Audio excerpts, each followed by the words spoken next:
the live coverage for you here at the U.S. Open. I'm pleased to be joined by Chris Barnes, past champion at this event, so someone with obviously extreme experience, knowledge, and an understanding of what it takes to win this event. So first of all, take me back years, decades, if you will, on that victory. But in all seriousness, what is this victory? Oh, I think you were very serious, actually. I was. Yeah. Your birthday's coming up. Yeah. So there's a number coming up in front of it as well. But that win, one of the most prestigious, obviously, in the sport. What does that victory mean to you? I mean, it means a lot for a lot of reasons. It was the first major that I'd won. I'd had a lot of TV shows, but not a whole lot of success on those shows, and I'd had a lot building up where on my own back and self-imposed. But to bowl on what was the hardest pattern by far, huge prize fund, and then I'm bowling PA, who's best left-hander on the tour at the time, and on that toughest pattern, it was to throw a strike to win was pretty important. And maybe one of the most satisfying parts about it is that it was before Tommy, and like you said, I'm going to turn 50 a couple of years before Tommy. He'll be there right behind me, as you can see. I was just going to actually tell you that the S that is now next to your name is not for Superman anymore; it's for Senior. Gotta have good friends. I need some, is what I need. I don't. All right, so PA on the show. But yeah, and I needed to, not only did I win, but I had to strike on the hardest pattern, and strike 9 to win, and struck 4 pin, and made it. That 4 pin might have been about 100 feet away, but might have been the hardest 4 pin I've ever made. That's one of the last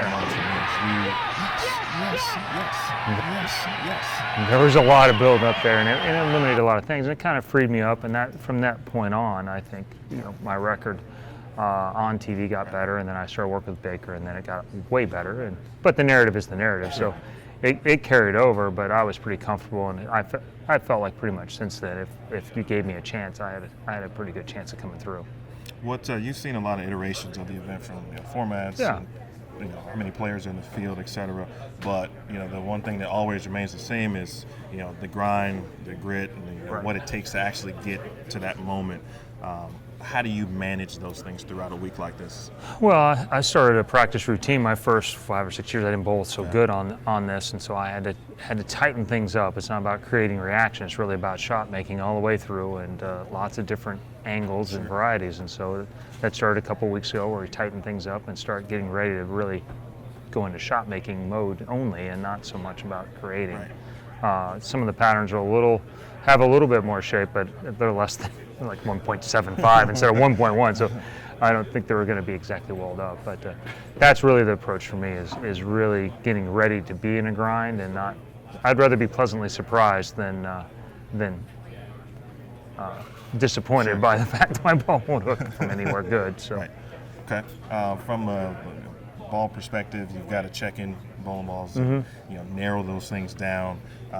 Has that process changed over the course of a couple of years for you, or do you still take the same process in regards to how you select what equipment you use? Well, a lot of what I teach, and because we teach a lot of junior bowlers as well, when they have the 5-ball limits, and I teach a 6-ball limit because that's what you can fly with. So I have a core 6 that pretty much doesn't change a lot, and then all I'm filling in here is the 2 on each end. So is it something for the short pattern? Is it something tricky for a long pattern, like middle of the palm drills, 2-inch pin, things that don't really, I call them 10%ers. If you use them and they work, they might give you a big advantage, but for the most part, they don't last for 3, 4, 5 games unless it's something pretty specific. Right. Okay. And then kind of get you out of here with this. A lot of years of experience, and we've talked about that, but is this one of those things that you always look forward to bowling and coming back to the U.S. Open, and why?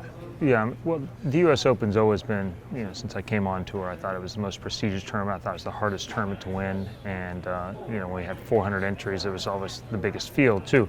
Now it's a much more exclusive field, but it's still, the most grueling of the patterns that we bowl on, and I think it's really, I think it's a great challenge all the way across. There's not a lot of, wow, how did they win when they get to the end of this week, and so I think it's a feather that's pretty consistent it is really a grind, and it's a true test of everyone's ability. Happy early birthday. Thanks. Thanks. That is Chris Barnes, ladies and gentlemen, Bill Williams Jr. Good luck to Chris this week. More with you live this week. Bold TV rolls on here at the USO. The man, the myth, the legend.